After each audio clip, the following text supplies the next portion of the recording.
going on, everybody, and welcome back to the podcast. How's everybody doing? Welcome to Drinks After Work with Shelly, but this is now the Drinks After Dark with Shelly. I hope everybody had a great Monday. I hope everybody had a great weekend. Happy Father's Day to all the fathers. I was supposed to do an episode for the dads, but I will take ownership. I didn't really promote it the way that I should have promoted it. And trying to get more fathers to be in cahoots with it. But I also, even when I did the live on Friday, a lot of the dads didn't feel like talking. So it was just like, okay, try to give you guys a space to talk about being a dad. But, things happen, life happens. It's not a big deal. So nonetheless, I, just decided to post about dads and how great dads are and why we need them and how essential they are. And I also made a love letter to my black men, thanking them and especially telling them how much they're needed in the household. And I feel like that got across pretty well. I put that on TikTok and it did pretty good. But I'll repost videos like that. One of my friends actually told me, she's like, you need to do a video like this. She saw another girl make a letter to black men, a love letter to black men, and I was just like, oh, that's really good. And especially coming from a black woman, I think that it's amazing to have that, and a lot of black men don't get that just from society and from the household in general. So I want to say again, happy Father's Day to all the fathers, not just black fathers, but all the fathers, taking care of business in their house, in their marriage, with their children, the life that society has kind of put a circle around you, if you will, in a box, if you want to say that. But nonetheless, happy Father's Day. You guys are appreciated, you are loved, and we should really make sure that we look at Father's Day just as much as we look at Mother's Day. I mean, it probably will never get to that point, but you know what I mean. Like, it would be good to acknowledge the dads too. But nonetheless, this episode is about letting go. And why I wanted to do this episode on letting go, a lot for me has happened in the past few years. I won't just say months, I'll say a few years. And it all just came to a head these last few weeks. And when I tell you how much God will really work in your life if you would just stop moving and just listen and allow him to do the destruction that he's doing, it's a reason for everything. We don't get it. I sometimes still don't get it. And I think a lot of people have that misconception, like, oh, born again Christian women or Christian women in general. I wouldn't call myself a born again Christian. I would just say, like, I'm on a spiritual journey with getting to know God in a way that I should have known him years ago, but I was ignoring it. But God literally just sitting me down and telling me, I need you to, like, move on with your life, but bringing to a head what it is that I was still doing, that I kept telling myself, yeah, I let it go, I'm over it, it's okay, it's whatever, I'm gonna move on. And really showing me, like, no, you haven't let it go. And no, it's still coming up because you keep allowing for the same type of people to come into your circle that you keep asking me to remove from your circle, but then you keep allowing the same ones back in. And a lot of it has to do with dating. Some with friends, but not so much. I think I have a better discernment when it comes to friends now. My circle of friends is pretty locked in now. Not saying that I'm not open to having other friends, but my circle, I feel like it is very locked in. My village, I would say my village, because when it's time for me to have kids and when it's time for my wedding and when it's time for all of these, other life-changing things to happen, I have a core, good, solid, I think it's 5. I want to say it's a good starting 5 that I have. I think I just have 6 altogether, but a good solid 6, and we'll just say 6, that I can say that, like, they're my friends, and they've stuck by me through all my ups and downs. They've stuck with me in my talking moments, in my non-talking moments, through my nonsense. And that's what friends do. They stick by you when things get rough. But not, like I said, this isn't so much about friends, whereas it's more on a basis of love and relationships. And I know some people are gonna be like, "Oh man, fuck love. Fuck love. Love ain't doing nothing. Love ain't this. Love ain't that." But we all want it. Like, let's cut the shit. We all want love. We all want someone to love us. We all want someone to be our partner. And it may not be on the forefront of everybody's mind, but I feel like for women, especially in our 30s, because I will be 33 next week. I will be 33 next week. My Jesus year is next week. I feel like we feel it more so in our 30s when we're not in that solid relationship that we thought we would be in by now. And going back, social media, seeing everybody who we do know, not necessarily people that we don't know, because it's like you don't know their life story, but people who, then again, you don't really know anybody's life story on Instagram or TikTok. You could just, people post what they want to post, right? But I think seeing the people who you went to high school with, people who you went to middle school with, in relationships, in loving situations, and it blossoming and it blooming in the way that you thought you would be in the same type of circle too. And realizing that for myself, having to let go was more so me stopping to stop controlling it. Because I'm very transparent in here, and a lot of this, more of this will be talked about in the next episode, which will actually be doing this Friday with my good friend, Tatiana. She's going to be on it as well. She actually hit me up and she was like, we need to discuss, because of the things that you've been going through, the things I've been going through, we need to talk. I'm just like, girl, let's do it. Let's do the episode, because this is the whole point of this, is to be vulnerable, because literally we both work at the same job, and we literally have to go to work with a smile on our face, like everything is fine. And I know, like, just like anybody else, you get home and you're just like, you want to cry, you want to be mad, you want to be upset, you want to be just enraged with everything that's going on. So there'll be more on this on Friday. We're going to do a live on the Instagram, and you guys can share your stories as well, or just chime in and tune in whatever you want to do. But this episode is specifically for you have to let it go. And I titled that, like I said, because you do. We have a tendency to not let things go. So letting go of the past is like one of the hardest things to do. Letting go of who you used to be and the ones you used to love and the life that you used to have and that you left behind, right? So it's really all about leaving everything behind. It's never easy, but it's necessary for the proper growth. When I let go, it's a violent let go. Like, when I'm done, I'm done. Like, there is no coming back. It's a rare moment where you can probably see me wanting to come back or allowing you back in. But for the most part, when I'm ready to let go, I am like, I'm done. I'm ready to let go.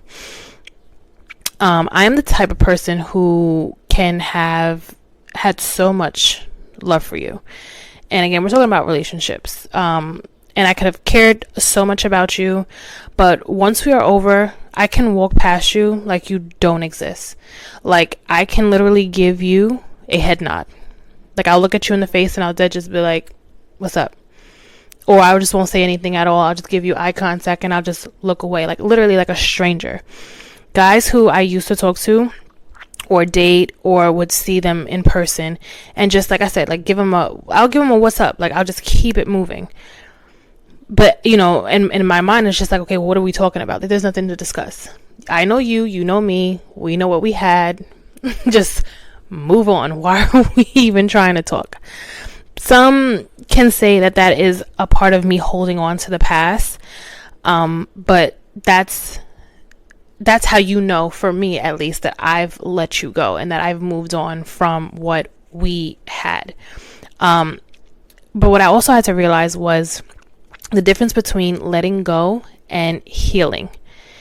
They're two different things. So healing takes time. Letting go can happen rather quickly when you allow for a few of the steps that I actually thought about as I was going through all the things that I have recently been going through, but just also doing a little bit of research, because that I never come without receipts. I always do my research. I always do. But a lot of it is true in what I saw, that it's a different type of it's different. It's just different altogether. Healing, you don't get over healing. Healing like literally takes time. Healing can happen within 6 months. It can happen in a year. It can happen in 2 years. It can happen in 3 years. I personally feel, that's just what I've read. Like some professionals have said, like, it takes 6 months to almost 2 years to heal. But I really don't think that's true. I feel like healing is something that just happens throughout your life. Like, there is no set time. You heal from now you can heal from now all the way up until you're 40. You can heal, because think about all the things that you have to heal from. You're not just healing, like for myself, I'm not just healing from the past 3 years or the past 4 years. I'm healing from my 20s. I'm healing from my teenage years. I'm healing from the decisions that I've made that I wasn't proud of. So it's a lot of time that goes into healing, but I feel like for the most part, a lot of people choose not to heal because they're afraid of what it is that they're going to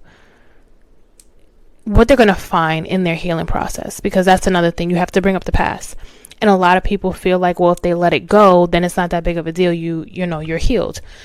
No, sweetheart, you're not. You just suppressed it and you found a way to let it go. But in all actuality, you're still very hurt. And it does show up. Just like from your certain triggers, you can tell whether or not how far you've actually healed from the pain and from the trauma. You will know how you respond to certain things that will trigger you. And we all have triggers. Like, everyone has it. I have them. Everyone has, like, my main thing, and I always say this, my main thing that I don't like one of the things that I don't like is being ignored. Do not ignore me. If I'm calling your phone or if I'm texting you, even if I give you a few minutes to respond to me, or I give you a few hours to respond to me, do not go an entire day without speaking to me. That's going to drive me mad. It's going to piss me off.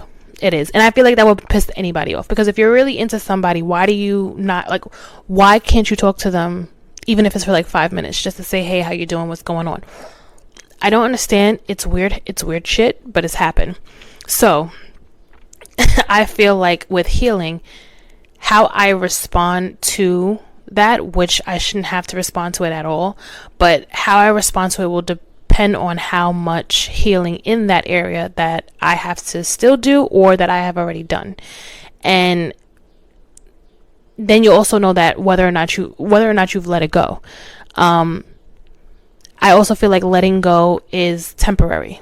Letting go of things, again, it also depends on how, I guess, stuck you were in that relationship, or how stuck you were, or how deep you were. And I wouldn't say stuck, how deep you were in that relationship. If you can really let go of that person. I feel like for females, it just takes us 3 to 5 business days to let it go. Men, I feel like they let it go instantly, but it starts to come up, it starts to creep up on them as time goes on, as they realize, like, okay, there's really nothing out here, or they try to compare the next girl to the person that they had, and 9 I'll say 8 out of 10 times they're nowhere near it. So now they start to feel the pain of like, oh my God, I don't have her no more. She's not here. What do I do? And realizing that, like, everything just comes to a head, like, oh, can we talk? Can we have a conversation? Some guys, it takes a few days. Some guys, it takes a few weeks. I've never known a guy to like want to contact me after a few months and saying the same thing. It normally just takes a few weeks. I'm patting myself on the back here. It normally takes a few weeks, but for me, it personally takes like 3 to 5 days, and then I'm over it. Like, I've let you go. Like, I constantly would say, like, okay, I'm going to release you. I'm going to let you go, because if I keep holding on to what we had, I'm never going to move on, and I'm never going to allow what's supposed to come to me in if I keep looking to you to come back, or for us to like just come back to each other. So again, I feel like the process it's a little different. It can be different, but some people do say that it is rather similar, I guess, in a sense. So these are 5 steps. I'm not going to go crazy in depth with them, because there are other 10 tips that I've actually agreed with when it came to letting go of someone you care about, and I found that on betterhelp.com or betterup.com, sorry. So the 5 tips that I saw was to help you get over someone, right? Was 1, make a commitment to let go. The first step towards letting go is realizing that it is necessary and feeling ready to do so. So like I said, you have to just understand that this person is gone. They're not going to be here. They're not coming back. They have chosen another life, or they've chosen someone else, or maybe they didn't. They just said, I don't want to be with you. And it's okay for that to be the situation. 2, feel the feelings. Stop. I feel like this generation is so nonchalant and tries to suppress their feelings so much that when eventually it comes out, like they actually take a breath and they actually get to feel the feelings, they lose it. And then this is how people's kids end up on First 48. This is how people end up in the news, domestic violence, people getting killed, because you snap. You have to feel the feeling. Whatever the feeling is, just feel it and be okay with having you're human. You're going to have feelings. It's not a big deal if you are feeling angry or upset or sad that someone who you actually spent time with, like, think about it. You made memories with this person. This isn't just somebody who you just started talking to a few weeks ago and then they just disappeared. Like, somebody new, like when you just started talking to someone, it was nothing. Like, it's not that big of a deal if they stopped talking to you. But someone who you actually like had a lot of time with, yeah, you're going to feel away. Rightfully so, you're going to feel away, because it's like, why would we've been through so much, so now I have to let this go. And it's awkward. It's weird, and it's also awkward, and no one ever really wants to let go of the person who they gave so much time to, because I feel like nobody wants to do that. So just feel the feeling, whatever you're feeling, whether it's anger, sadness, depression. Just don't sit in it for too long.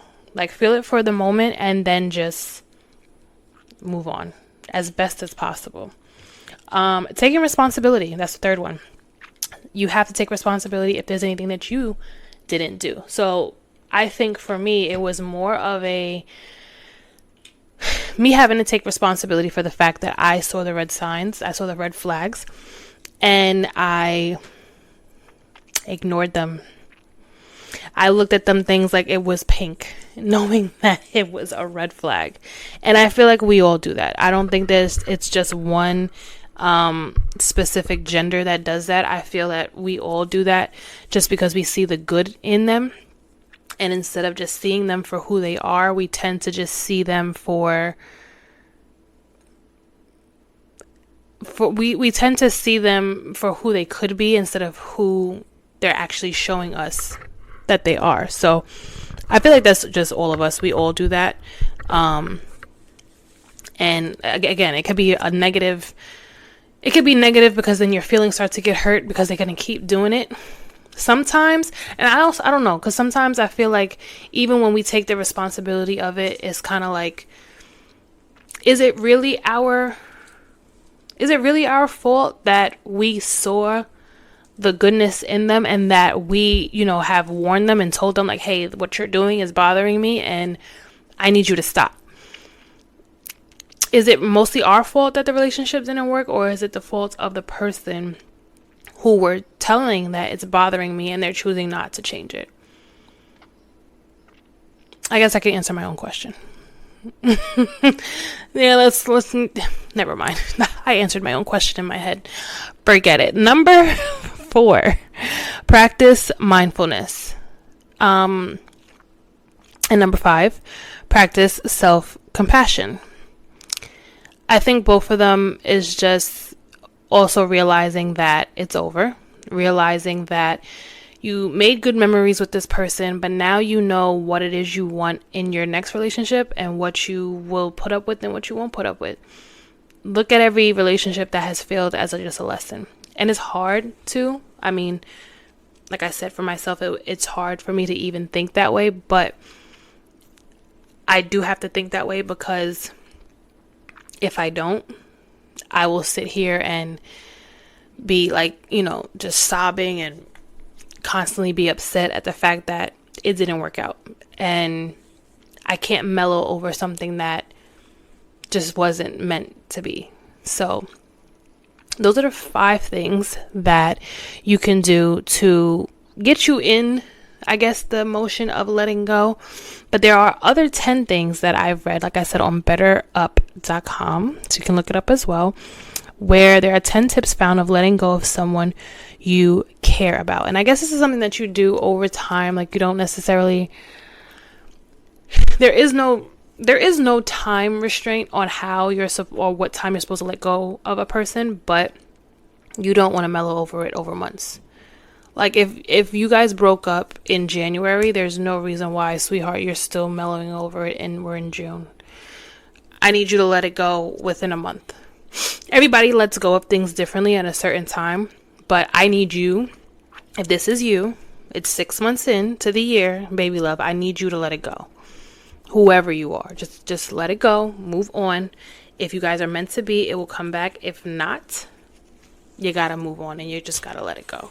But the 10 things that I read, which I also pretty much agree with, is you gotta put yourself first. Feeling like you're letting someone down or hurting someone you care for is challenging. And that's definitely challenging. I have a big heart. I've always had a big heart since I was a kid. I've always been that loving, caring kid. I've also been the type of person who has a smart mouth. I have a smart ass mouth. Only when it is necessary. God knows me. And I've worked on it because it's like I really don't want to be that person, but I can have a smart mouth if the time calls for it. But there is never really a time to call for it if I'm trying to, you get what I'm saying. Anyway, you have to put yourself first. You have to, getting in a deep depression, and I say this because I understand it and I've been there a few times, especially after relationships have ended. Getting into a deep depression is scary. The amount of weight you're going to lose, the amount of anxiety attacks that you're going to have, panic attacks you'll have, it's a lot.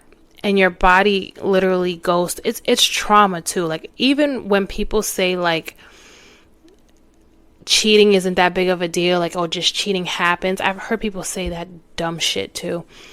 Cheating just doesn't happen, and cheating isn't just something that you let go of. That's trauma. When you're cheated on, that's trauma. It's just like getting hit. When you're abused in an abusive relationship, it's trauma. You're always going to go into the next relationship feeling that this person's either going to cheat on you, they're going to hit you, they're going to financially abuse you, whatever had negatively occurred in your last one, you'll bring to the next one. Either it will be in the surface or it will be in the back of your head. but somehow, some way, it's still traumatic. So you have to put yourself first in getting out of the depression, whether that be just going outside for a walk, going to the spa, taking a trip, eventually talking to your friends. I say eventually because I'm the type of person who will like not want to talk for the first 2 days, 3 days, and then eventually I'll start to talk and I'll let it go because I have to kind of like sit with it and see like what just happened and what just occurred. But once you start to get back into your regular scheduled program, then you start to realize like, okay, this is what I need to do in order to get myself out of this, like out of this funk. So whatever it is, whether it be getting your nails done, getting your hair done, going on a trip. I want to take a solo trip so badly, but I'm scared. But I heard some people say it's really good. One of my friends, she went on a solo trip and she said she loved it. So maybe I will, but I don't know. But just doing something to put yourself first. Going to the gym. I haven't been active in the gym for like 3 weeks now. I've gone like maybe once or twice, but not as much as usual. And again, that's because, like I said, I'm getting myself out of my own little funk, out of my own little rut that I've just been in, and trying to put myself first again. The second thing is you have to let yourself grieve. And again, this goes back to what I was saying, like you have to just get in your feelings and feel what you feel, and it's okay to have those feelings. It's okay for you to be upset. It's okay for you to cry. It's okay for you to feel like, how could this person? It's okay for you to feel like you feel let down. You feel like you just feel like, you've given so much and you took so much of your time for somebody, and you're going to be upset. You're human. And I feel like, again, so many people, especially guys, have become so like nonchalant, so like bland, especially with this month being Mental Health Month for men, shining light on that. I feel like a lot of you guys really need to just tap in to your feelings, and it doesn't make you soft. And honestly, I really do feel like a lot of you women who like to make men feel like they can't be emotional, like they can't show their feelings, they can't show their softer sides. I wish y'all would just shut the fuck up and stop letting these men feel like they can't be vulnerable, because they come to you to be vulnerable. They come to you to be their peace. Just like how you say that you want them to be your peace, you have to be theirs as well. You have to be their soft haven just the same. You can't sit here and want somebody to be that for you when you can't be that for someone else. It doesn't work. Granted, when they get out on, when it comes to protecting you, when it comes to providing, yes, that's them being masculine. Yes, that's them having to step up and stand in their masculinity.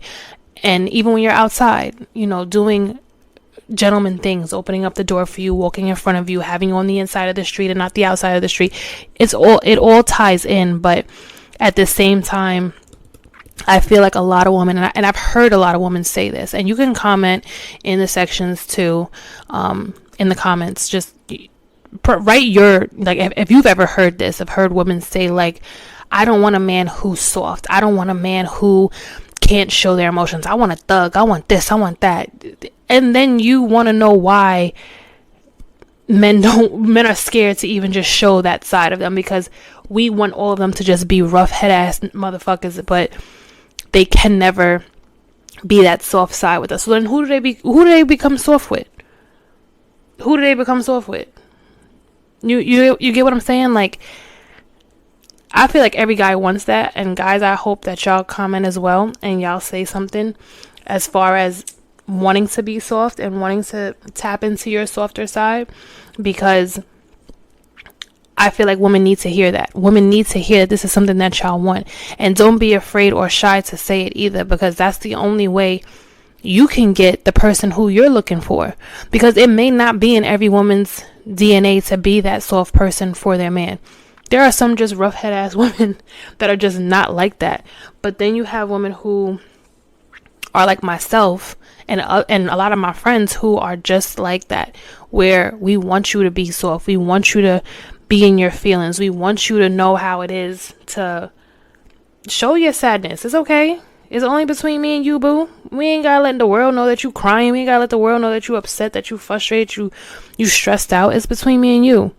But nonetheless, that's the second part that everyone has to be okay with, is to just grieve the loss of what was, and basically also the loss of what could have been, because you've probably had all these plans of what's going to happen between you guys, and now all of a sudden it's over. The third one is seeking out support. So I always and constantly will forever say, you got to go to therapy. Everybody needs a therapist. I don't care what you do for a living. I don't care how much money you make. I don't care what skin color you are. I don't care what religious background you are. Everybody needs to go to therapy. I swear on therapy, and that's just not the only thing that you need when it comes to support. You need a good circle of friends. You need, to get yourself physically moving around, whether it be going to the gym, doing Pilates, doing yoga, whatever it is, cycling. It could be anything, just something to keep your mind active. It really helps. It literally helps. I haven't been to the gym consistently these last few weeks just because of everything I've just been feeling, but I'm going back. I'm getting back into it.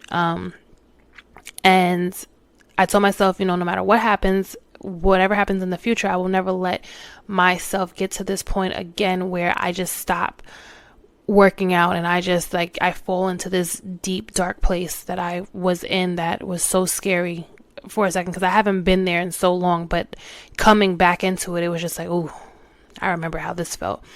But having the support of friends and family and people realizing, I didn't even have to say much of anything. People kind of just knew it, because of who I am. And everybody says oh, your personality is so bubbly and it's so up and it's so this and that.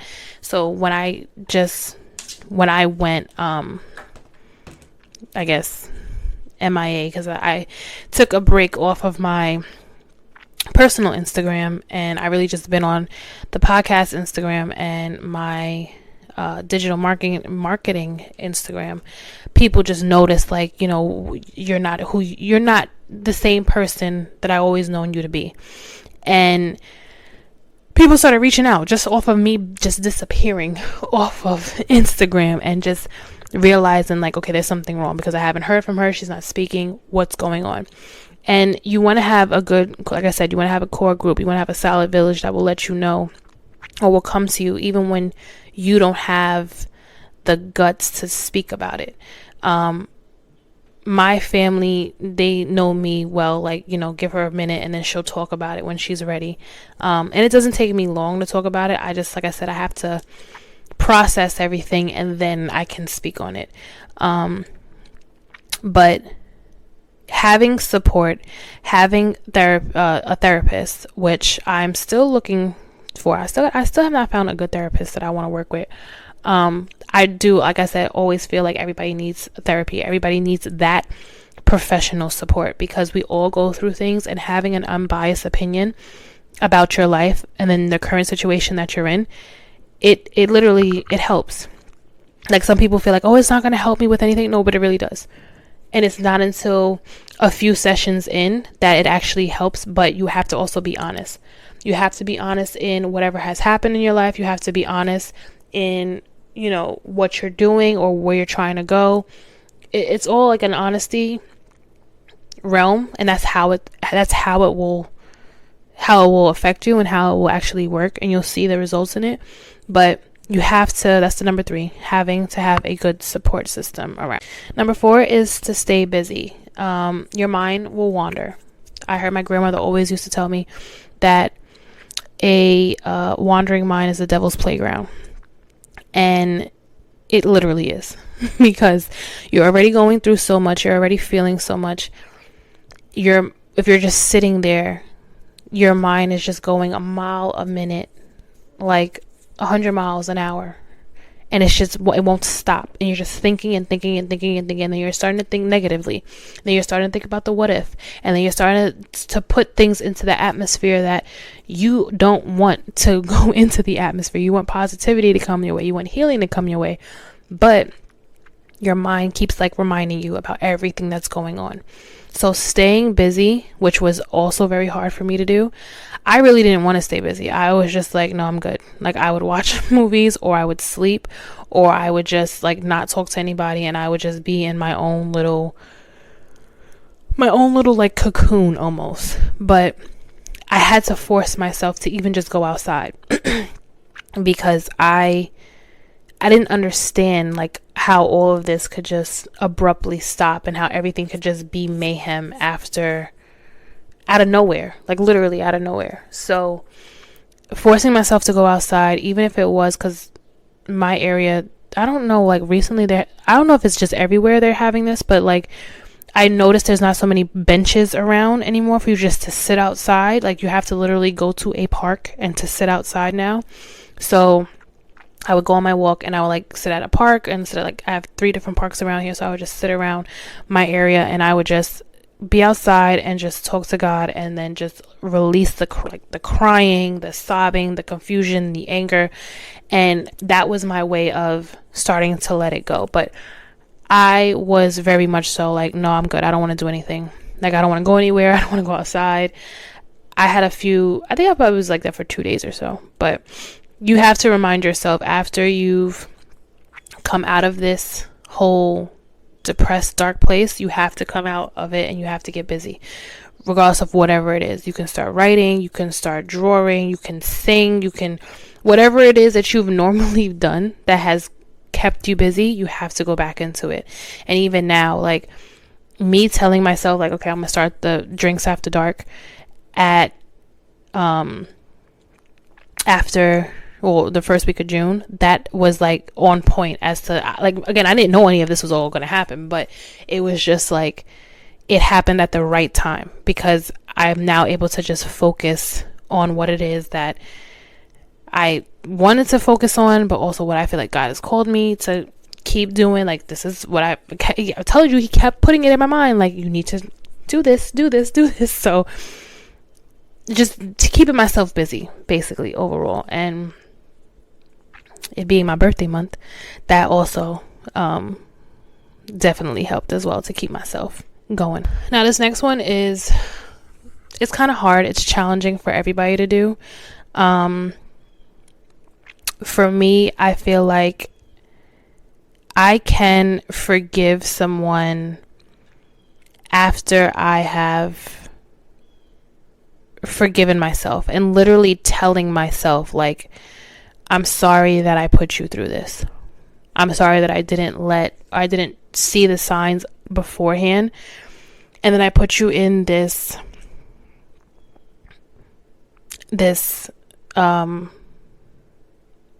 hellhole that I didn't want, that I promised us that we wouldn't get into, but I ended up putting us in it again. Forgiving yourself for the things that you've done is like one of the hardest things to do, because you obviously you live with yourself, duh, but your mind always sometimes tends to go back to the past. Even when you're keeping yourself busy, you tend to like kind of reflect. There'll be something that triggers or reminds you of your past, and it's just like, damn, I was like that. And you kind of like have to just shake it off and just be like, you know what, I forgave myself for it, or remind yourself to forgive yourself. And I feel like we have to forgive because God forgave us for what we've done. And it doesn't matter what you've done. Like, as I'm continuing to read the Bible, and I'm continuing to understand God's forgiveness and how he literally forgave every last person in the Bible who had done something wrong. Like, if you just go back to the beginning with Genesis, with Adam and Eve, God forgave Adam and Eve for doing something that he told them not to do. Like, don't go over there, don't touch that tree. And Eve didn't listen and pay attention to what God was saying. She listened to the serpent and she ate. Boom. Now all of a sudden she now knows that she's naked, and Adam now knows that he's naked. So it's like, the deception of, we listen to, where did I get deception from? I don't even know. Like, where did that come from? But basically just not forgiving yourself because you have to forgive yourself. Because God forgave you for what you've done. So you also have to forgive yourself, but you have to forgive other people.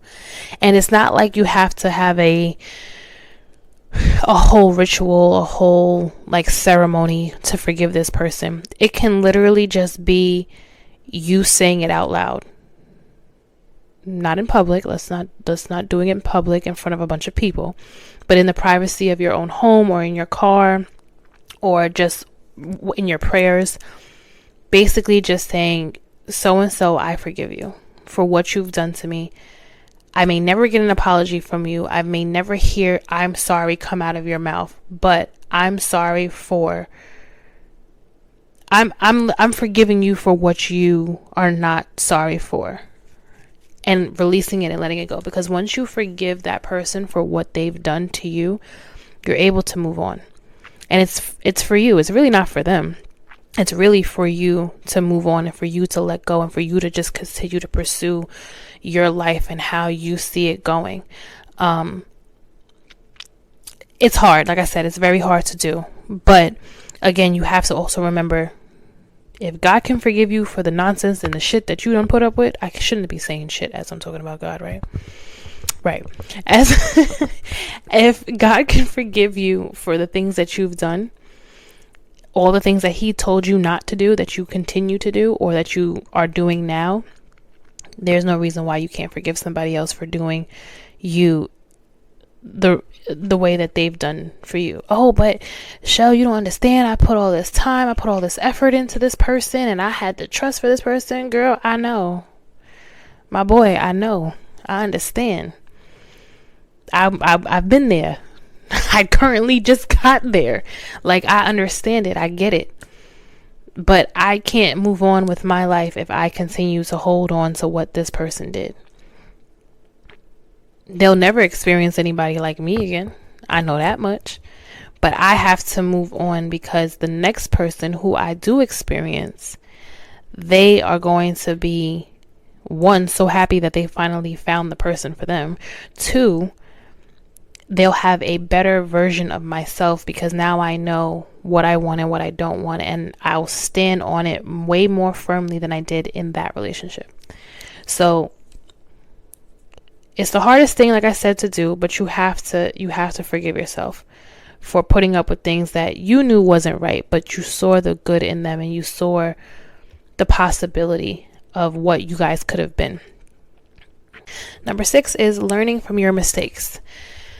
I don't know how many times, how many times have you literally made the same mistake over and over and over and over and over and over and over and over and over again? Because I've made that mistake over and over and over and over and over again. Again, we're just talking about relationships here. So I had 5 boyfriends since I was 15. Had 5 boyfriends. They're serious relationships that I've had.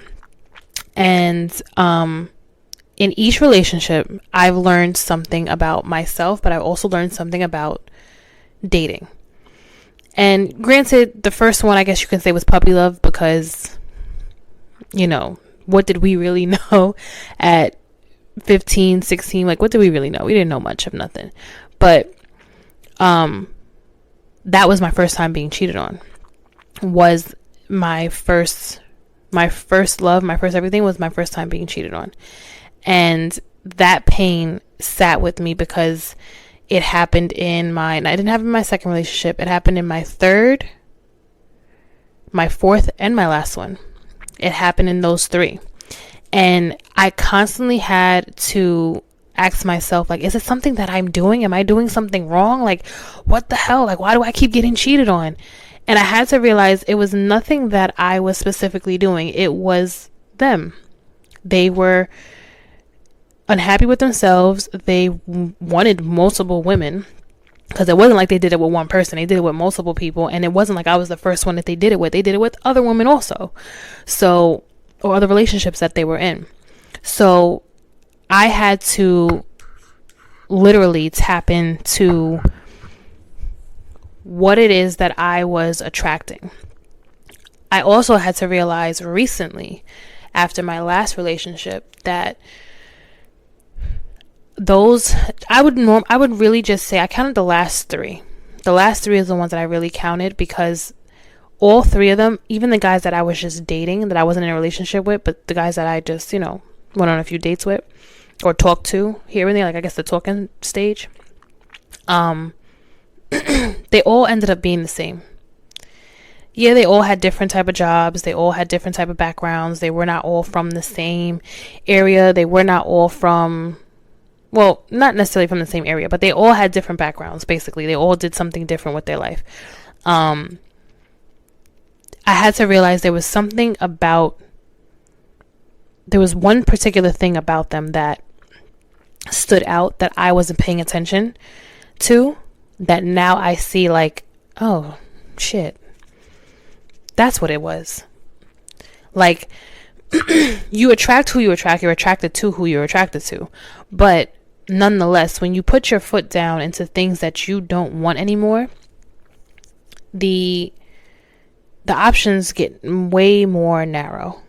So even after my last relationship, when I started dating, I was on the dating app, and when guys would constantly, I'm not even trying to toot my own horn here, but toot toot. When I was on the app, I had guys after guys after guys after guys constantly DMing me. And I would just have a small conversation with them, see, like, get the idea of who they are. And for the most part, I was able to point out that one specific thing that my last three relationships had is, and the guys who I, was dating at the time, outside of the app, what they all had in common. And I was able to tell them, oh no, thank you, but no thank you. Or, we could be cool, we could be friends, but that's as far as this will go. Or, not necessarily, I never not answered them. I don't believe in this whole ghosting thing. I'm going to tell you whether or not I want to continue, or if I don't, just so you're not left in the air, because I hate being ghosted. Like, that is the most disrespectful shit I feel like anybody could ever do. But, I would tell them, like, it's not going to go no further than this. And some of them would ask, like, oh, why not? What happened? If I'm just curious. And I would tell them it's specifically what it is. And they'll be like, you're not the first girl to say that. And I said, well, if I'm not the first one to mention this to you, then maybe this is something that you need to correct, that you're starting to realize as you get older, and as the women that you continue to pursue, they're not going to be okay with that. Unless you want to go hang out with these little young girls who fresh on the scene, but a lot of them want to be taken care of and they don't want to do shit. So you have an option. You have choices here, whether you want to fix the issue that you have and continue to date grown women, or do you want to go to the other side and date these young girls who just want to be taken care of. And a lot of them, not all of them, but a lot of them just want to be at home wives and look cute for the gram and stuff. But nonetheless, it was pointing out what the issue was when it came to me and my dating, and what it is that I was not seeing. And again, like I said before, like, still, I wear glasses. So it takes me a little while to see the red flags. I always make that joke. Like, it takes me a minute. But I think now, even like as I've gone through recently, really just seeing people for who they are from the beginning. And that's just not in relationships. That's even with friends. That's with anybody who I encounter. Seeing them for who they are in the beginning, and then just taking it for what it is, and stop looking at people for who I know they can become. Because that's my own personal, I want to say demon, but that's my own personal, like, love trait, I guess, that I have for other people. Like, I can see the potential in you, and I see it, but I don't want to necessarily help you get there, but I see that it can get there, if that's what it means, if that makes sense. But just learning from my mistakes and making sure that in every situation that you get out of, every relationship that you get out of, if you are dating guys or dating girls and you see that there's certain things that you keep allowing that every girl has in common, that it's a mistake that you keep picking the same female all the time. You're just dating someone completely different. And a lot of the times too, I seen a meme earlier, not a meme, I seen a TikTok where a guy said that like he's exhausted with dating because everyone is literally the same. And that can honestly be a thing too, because again, society and social media, I feel like, has been a blessing and a curse, because everybody wants to do the same fucking thing when it comes to like being nonchalant and the love and having this many options, that many options. You really don't have that many options out there. Like, if we're being honest, there really isn't that much to choose from. And that's on both ends, for guys and for girls. It's really not much to choose from, because everybody wants to be the same and wants to, you know, have multiple women and multiple men. I don't understand it, but whatever. So basically just learning from your past and hoping and praying that you don't go back to doing the same thing over and over again. Considering cutting contact. Turning off all means of communication with somebody who you're no longer interested in. I am a heavy believer in that. But honestly, it really depends on like how bad our relationship was. I don't follow any of my exes on Instagram. I don't know about Facebook. I deactivated my Facebook. But I don't follow any of my exes on Instagram because, wait, do I? Let me make sure I don't. I'm thinking. I'm not looking right now. I'm just thinking. I don't think I do. No, I do. My first boyfriend, 15. I still follow him, but he's barely on it though. But we barely even talk. Like, even when we started following each other, it was just like a, hey, how you doing? How's life? Good to see you. That type of thing. We barely speak. We don't speak, actually. And I wouldn't even say barely. We don't speak at all. But I think me and him are the only ones that follow each other. That's the only ex that I have that I follow still on Instagram. Everybody else I don't follow. I don't even have their numbers saved in my phone. A lot of them are blocked. Out of the 5, I want to say 3 of them are blocked. The other ones I think I probably changed my number since me and them stopped talking. I don't even know. But I do know that, like, I feel like cutting off all communication, depending on how bad the relationship ended or how bad, like, things have... Yeah, like how bad things have ended in your relationship. I feel like that depends on how much cutting off communication that you really want. I definitely believe in blocking. If it's that bad, block him. My last relationship, he's blocked on everything. He's going to have to send an SOS sign in the sky, Batman signal or something if he wants to have any type of conversation or contact with me.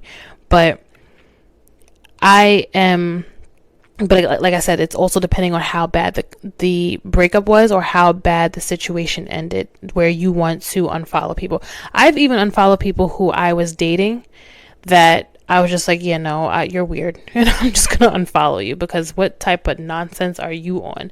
And I did a lot of unfollowing recently. I really did. And it was really just for my own sanity and for my own, like, I don't want to go on Instagram and see you. It can honestly not even be a thing of I'm mad at you or I feel a way about you. It's just like, I don't want that energy around me anymore. I don't want that same toxic energy. And you can even get energy from, like, people just say like, oh, how you get energy from social media? Looking at their pictures, looking at what they're doing, you can get that energy still generated to you. So I've did a lot of unfollowing and I really don't care. Some people do care about the whole like follow back thing. I really don't. But I do feel like no contact is good. Again, depending on how bad the relationship ended, block them, delete them. I'm really the type of person, like, when I'm done fucking with you for real, I delete all the pictures, I delete your number, I delete your everything about you is gone in my phone. Like, you don't exist. Like I said in the beginning, like, I will literally walk past you with a head nod and just keep it pushing. Like, I really will not say nothing to you, not at all. And number 8, I thought I did all 10, but I guess not. But number 8 was basically finding your happy place. And I guess that really just, again, depends on who you are. It depends on what you consider your happy place. Some people consider the gym to be their happy place, which I've constantly have like a love-hate relationship with the gym, but because I've gotten into this gym mode lately, well, not lately, because like I said, I haven't been consistent in the last 3 weeks, but because I've really been taking my fitness more serious than I've done before, the gym is my happy place because I can get a lot of things. I get a lot of stress taken out in the gym. Whether it could be being outside, just going on a walk, going on vacation. It doesn't have to be an expensive vacation. It can literally be a weekend thing to Miami. Well, I don't know. Y'all may not want to go to Miami right now. There's a lot going on over there. But, just something that you can get away to. Upstate, another state, period. You can go to Cali. You can go to Texas, go to New Orleans, go to Tennessee. Knoxville, Tennessee ain't that bad. I've been there before. It's actually kind of cool to hang out with the Tennessee folks. But just finding something that you can release all of your anxiety. I was going to say energy, but all your anxiety, all your depression, all your fear.